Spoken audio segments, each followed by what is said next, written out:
Good day, everyone. Let us share our thoughts to the story. Following that, we will attempt to answer a few story-related questions. Martin Luther King was the most influential American of the 20th century. One of the most famous oratory works in American history is Dr. Martin Luther King's "I Have a Dream" speech. The speech was delivered from the Lincoln Memorial in Washington, D.C. King's "I Have a Dream" speech begins by referring to the Emancipation Proclamation as a great beacon of hope for slaves who were experiencing injustice. However, despite this hope, King stated that more struggle was required for African Americans to live with freedom in their own country. So, what exactly does Emancipation Proclamation mean? Let me explain it to you. Abraham Lincoln issued the Emancipation Proclamation on January 1, 1863, as an executive act. It declared slave liberation in the 10 Confederate states that remained in conflict. Initially, King begins by saying that he is delighted to join the crowd in celebrating freedom. Then, standing in front of the Lincoln Memorial, King comments that the Emancipation Proclamation was written 100 years ago. However, African Americans are still not accessible, since they do not have the same material privileges as other Americans. The march is intended to bring attention to this reality, he says. Furthermore, King reminds his listeners that the moment has come to struggle for equality and brotherhood. There can be no stopping since the fight has just begun. He tells his audience that they must carry out the battle with dignity and non-violence.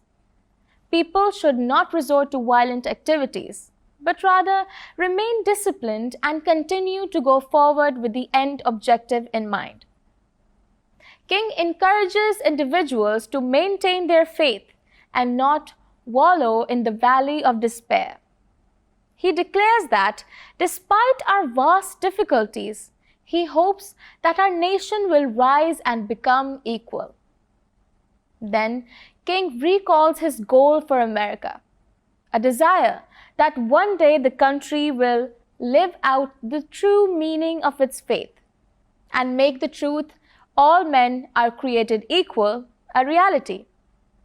He hopes that his children will grow up in a society where they will be evaluated not by the color of their skin, but by the value of their character, and that black and white children would one day be sisters and brothers.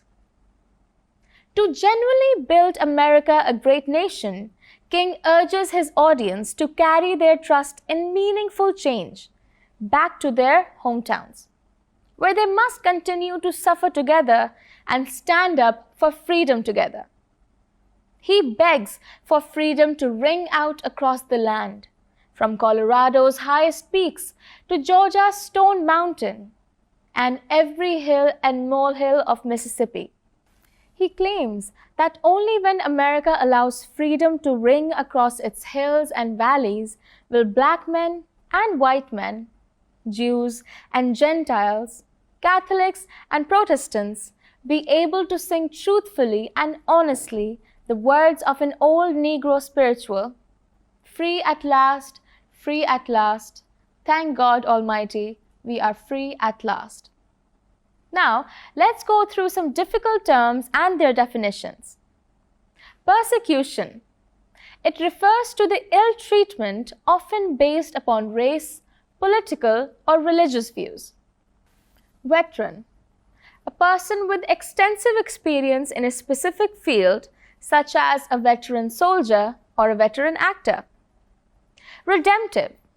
The term redemptive refers to the act of rescuing someone from evil. A redeeming act of quality in Christianity leads to freedom from the consequences of sin and evil. Ghettos is a portion of a city, especially a slum, inhabited by a minority population or groups. Wallow. It means to roll about in mud, dirt, or water. Frustrations. It refers to disappointments. Interposition. This term simply means making interruptions. Hew out. Hew is a verb that implies hollowing out something using heavy cutting instruments, such as an axe. Prodigious. This means huge. So friends, that brings us to the end of this session. I hope you've learned a few new concepts and words as well as a good understanding of how racism works. Now, proceed to the next video for a question and answer session.